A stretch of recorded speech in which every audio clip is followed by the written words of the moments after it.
Buenos días a todos. Como esta edición, nuestro museo incorpora un nuevo retrato a nuestras galerías de grandes abogadas argentinas. En esta ocasión le toca a la doctora Florentina Gómez Miranda. ¿Y quién fue Florentina Gómez Miranda? Ella fue docente, abogada, diputada, dirigente política.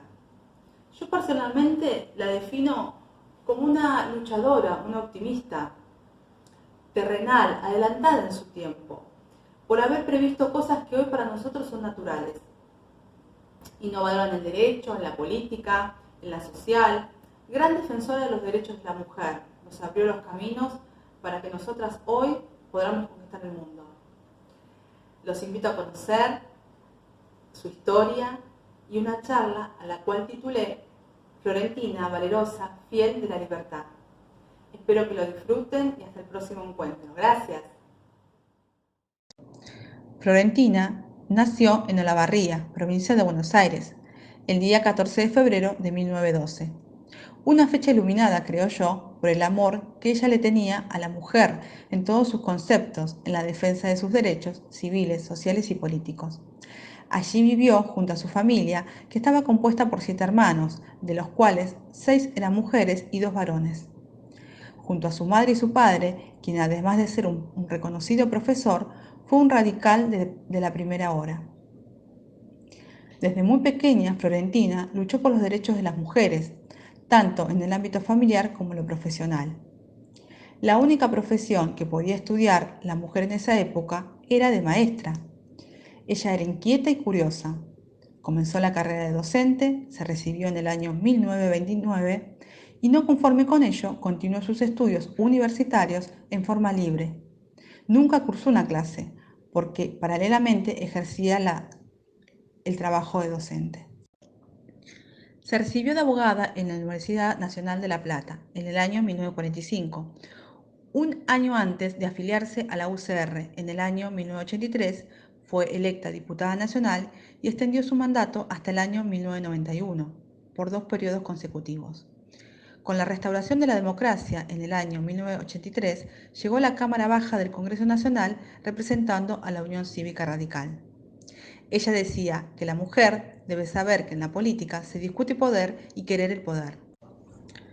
Entre sus logros, tuvo una gran participación decisiva en la sanción de las leyes nacionales tan importantes que nos cambiaron la vida a todos los argentinos hasta la actualidad, como fue la Ley 23.515 de matrimonio, que incorporó la figura del divorcio vincular. Por esos días, el clima era tenso en el Congreso y en la sociedad, bajo presiones del poder de la Iglesia católica que estaba en contra de los preceptos y mandatos religiosos. Otra de las leyes logradas que fueron la patria potestad compartida, la pensión de concubinas y concubinos, la igualdad de los hijos nacidos extramatrimoniales, que en esos tiempos eran mal vistos. También logró el cupo femenino para llegar a los cargos electivos. Fueron grandes logros. Batalladora, incorrumpible, temperamental y de carácter, con neta visión de género, siempre sintió como una gran cuenta pendiente en su historia como legisladora el no poder imponer el debate para lograr la despenalización del aborto. Aparte de la bandera que llevaba adelante de los derechos civiles y políticos, hablaba de los derechos sexuales, con referencia a la ley de aborto, para que la mujer que sufre un hecho tan aberrante como una violación sea escuchada y respetada su voluntad ante todo. Decía que la lucha contra el aborto estaba mal encarada, porque no se trata de estar a favor o en contra. Nadie puede estar a favor o en contra, porque la mujer es la víctima de ese caso. Ella no estaba a favor de que la mujer aborte, pero decía que eso no se combate con una ley, sino con una educación sexual. Estos temas tan fuertes para una sociedad católica de ese entonces, que ella planteaba absolutamente sola, ya que ni su propio partido la apoyaba por miedo a perder votos. Ella decía que su objetivo era llegar al Senado para llevarles un poco más de polvo y que se acostumbren los senadores a que son servidores del pueblo. Florentina era terrenal en sus pensamientos y proyectos que la impulsaban, admiradora del expresidente Raúl Alfonsín, padre de la democracia, a la cual ella respetaba fervientemente. Presidió la Comisión de Familia, Mujer y Minoridad, donde presentó más de 150 proyectos legislativos y como resultado de su trabajo tuvo grandes logros. Otra de sus cuentas pendientes en su historia como legisladora, al no poder lograr las leyes en temas de salud preventiva, como el Papa Nicolau obligatorio y el primer proyecto presentado en el Congreso sobre fertilización humana asistida. Florentina fue distinguida por el premio CONEX con una mención especial en el año 2008. Su labor y su legado dieron paso a que el Instituto Nacional de Irigoyen promoviera la incorporación de sus cenizas en el Panteón de los Caídos en la Revolución del Parque de 1990, hecho que se concretó el pasado 12 de octubre y que la convirtió en la primera mujer en ese histórico panteón, donde descansan próceres como Leandro Alén, Hipólito Yrigoyen, Arturo Ilián, entre otros. Florentina Gómez Miranda falleció el día 1 de agosto del 2011 a los 99 años en su casa de Sarandí, del barrio San Cristóbal. Allí funciona hoy la Casa de la Mujer Radical y sus restos descansan en el cementerio de Chacarita. Florentina nos dejó un legado para todos, seguir luchando más allá de los resultados. Ella encontró muchos escollos en la carrera política, pero no claudicó. Era una militante incansable, trabajó hasta su edad avanzada, los 99 años, con lucidez y lista para debatir, ya que nunca fue sectaria de su partido. Abría el panorama con otros partidos opositores para lograr el consenso y el debate, con el único objetivo de cumplir sus proyectos. Florentina era una maestra por vocación, abogada por elección y política por pasión. Personalmente la defino a esta colega como una gran profesional, un ejemplo de mujer a seguir, fiel, soñadora de sus ideales, respetuosa de la profesión con ética y moral. Florentina la Grande. Hoy, 17 de agosto, conmemoramos otra fecha patria, dando cierre a este calendario histórico del museo. Recordamos un nuevo aniversario de la muerte del general José de San Martín, un militar cuyas campañas fueron decisivas para la independencia de la Argentina, Chile y Perú. Para esta charla he convocado al historiador Roberto Alfredo Colimorio, historiador, genealogista, apasionado, investigador de la historia argentina, en la lucha por la independencia, sus protagonistas y la historia de los héroes anónimos. Es miembro de la Academia Argentina de Historia, es miembro correspondiente por Buenos Aires de la Academia San Martiniana, es miembro del Instituto Nacional Belgraniano, autor de diferentes publicaciones en diarios, revistas, en Clarín, en Infobae. Ha dado centenares de conferencias nacionales e internacionales, charlas en escuelas, instituciones, en actos públicos oficiales en el año 2012 y representó a los institutos nacionales sanmartinianos. Tiene varios libros escritos, entre ellos Oficiales del Belgrano Prisioneros de Ayohuma en el año 2014, Los Sueles Olvidados en la Escuela de Chacabuco en el año 2018 y coautor de Soldados de San Martín de San Lorenzo, Hechos y Aspectos Inéditos, en el año 2012. Juan Bautista Baurralga, Mitos y Verdades, en 2015, Repatriación de los restos del general San Martín, un largo viaje de 30 años, en el año 2019. En esta ocasión será quien nos contará esa parte de la historia, la personalidad del general San Martín, su vida social, su vida familiar, esos pequeños detalles que lo hicieron tan grande el general San Martín. Un emotivo relato. Mis felicitaciones al doctor Colimodio. Nuevamente gracias por aceptar mi invitación y los dejo con la charla que la titulamos San Martín, sus años en Europa. Que lo disfruten y muchas gracias. Hola, buenas tardes. Soy Roberto Colimodio, historiador, y gracias a la doctora Marisa Aramayo, convocado para este ciclo de conferencias organizado por el Museo del Estudio Jurídico. Y en este punto, tratar, en esta fecha tan especial como es un aniversario del fallecimiento del Libertador General San Martín, darles a conocer, o mejor dicho, comentar aspectos que no son muy conocidos de la vida del general, sobre todo en esa etapa que él llamó su ostracismo voluntario, y que la historia llama exilio en Europa, que duró desde 1824 hasta 1850, año de su muerte, en Boulogne-sur-Mer, localidad costera del norte de Francia. San Martín, acompañado de su pequeña hija, deja atrás las Provincias Unidas del Río de la Plata en un momento convulsionado del país, donde la figura de San Martín era discutida y donde él no estaba tranquilo en su chacra de Mendoza, queriendo hacer la vida de un simple campesino.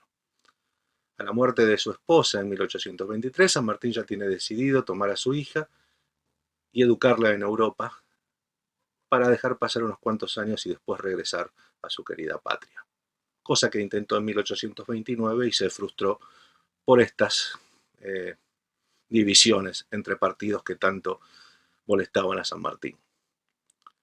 En Europa llega primero a Francia, donde no es bien recibido, su equipaje es requisado, él es demorado, gestiones que hacen sus amigos y su hermano Justo Rufino le permiten pasar a Inglaterra y Escocia, visitar a algunos amigos y a partir de ahí dejar a su hija pupila en un internado para sus estudios y ponerse a buscar un lugar donde residir permanentemente. El lugar, la ciudad elegida, es Bruselas, en Bélgica, por una simple cuestión económica que era mucho más barato que el resto de Europa para vivir, y siendo el aspecto económico algo que San Martín tenía que cuidar porque dependía de los giros que le mandaban de Sudamérica, especialmente la pensión que recibía del gobierno peruano y los sueldos atrasados que le daba este país y también Chile. En Bruselas, junto a su hermano y después posteriormente con su hija, pasa San Martín una vida asceta, él lo dice casi como un cuáquero, como un campesino, había alquilado una chacra cercana en las afueras de la ciudad, cultivando la tierra, una pequeña huerta y jardín, y también haciendo pequeños trabajos de jardinería en un taller que tenía en su casa. Él mismo cuenta que por la mañana los pasaba en el café de comercio, en el centro de la ciudad, leyendo los diarios extranjeros que llegaban ahí, manteniéndose permanentemente informado y también escribiendo cartas a sus amigos, especialmente Tomás Guido y Bernardo Higgins, que también lo mantenían informado de lo que pasaba en el Río de la Plata, en Sudamérica precisamente. 1830, la revolución por la República Belga hace que San Martín cambie de ciudad de residencia, siendo la elegida París, en Francia. París, que era el centro del mundo diplomático, donde todas las nuevas naciones sudamericanas tenían una embajada o una legación o un representante de negocios. Obviamente, toda esta comunidad enterada de que San Martín residía en Francia pasa a ser motivo de que San Martín fuese una persona muy requerida tanto en su casa como en las tertulias que se realizaban en los hogares de estos diplomáticos. Por eso, para San Martín, su estancia en París, y sobre todo el año de 1832 en adelante, cuando queda solo porque su hija se casa con Mariano Balcarce y pasan 2 años aquí en Argentina, San Martín hace amistad sobre todo con los diplomáticos chilenos, 2 hermanos, José Miguel y José María de la Barra, quien lleva un diario de su viaje por Europa y nos cuenta muchísimas intimidades de cómo compartió esos momentos con el general, como lo llamaban a San Martín. Y según dice José María de la Barra, San Martín no se perdía ninguna de estas reuniones o cenas o tertulias donde bebían café, fumaban cigarros y charlaban y arreglaban el mundo hasta la 1 de la mañana, por ejemplo. También San Martín gustaba de participar de ir a ver conciertos, ir al teatro, los baños termales que hacían en localidades cercanas, acompañado por algunos de estos hermanos, salir a cabalgar, y sobre todo, ser anfitrión en su pequeño cottage, donde nunca faltaba una limpia y modesta habitación y un buen asado como para recibir a sus amigos.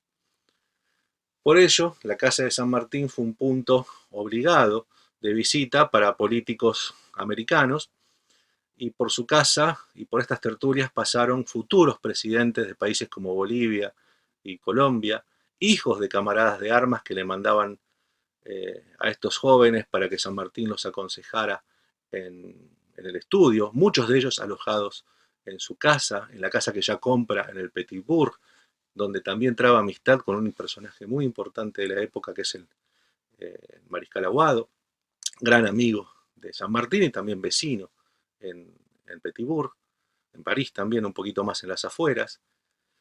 En esta vida cotidiana que San Martín tiene, lejos del viejito que le da de comer a las palomas, San Martín en estas reuniones se informa permanentemente de lo que sucede en América del Sur. Y si bien no es un embajador, sí lo es como una especie de embajador sin cartera, porque también sigue siendo un referente de la política exterior argentina y era permanentemente consultado por personajes afines a los gobiernos extranjeros. Tanto que podemos decir esta participación y este respeto hacia la figura de San Martín, que una carta suya enviada a un lord inglés, amigo de él, desde Nápoles en 1846, dando cuenta de cómo sería un mal negocio para el gobierno inglés invadir Buenos Aires en la época que estamos hablando luego del combate de la Vuelta de Obligado, la época del bloqueo anglo-francés, diciéndole cómo Rosas podía defenderse fácilmente y que bloquear Buenos Aires no era lo mismo que bloquear Londres. En esta extensa carta, San Martín explica muy bien los movimientos tácticos de defensa que podría seguir la Confederación Argentina. Y es tan importante esta carta que es leída en el Parlamento inglés y es uno de los principales motivos para sellar la paz con la Confederación y levantar el bloqueo. Esta misma carta fue años después también leída en el Parlamento francés, siguiendo el mismo camino. Por eso quiero decir que la vida de San Martín en Francia no fue algo no fue sencilla, obviamente, por estar lejos de su patria, lo deja traslucir en cada una de sus cartas, el permanente deseo de volver está presente, hasta que, bueno, se resigna y dice que sus huesos son los que volverán algún día. Lo deja manifiesto en su testamento en 1844, donde desea que su corazón descanse en Buenos Aires, y que en charlas íntimas con su casero en Boulogne-sur-Mer, con el doctor y abogado Adolphe Gerard, le manifiesta que él quiere descansar junto a su esposa en el cementerio de la Recoleta. San Martín, en un nuevo aniversario de su muerte, tiene que estar presente en nuestros corazones, un personaje que vale la pena conocerlo un poco más, para amarlo un poco más, porque nos indica varios caminos para seguir y ser mejores ciudadanos. En un nuevo aniversario llevemos este pequeña semblanza, este pequeño recuerdo, desde cualquiera de los aristas que podamos conocer a San Martín: militar, gobernador, político, hombre común.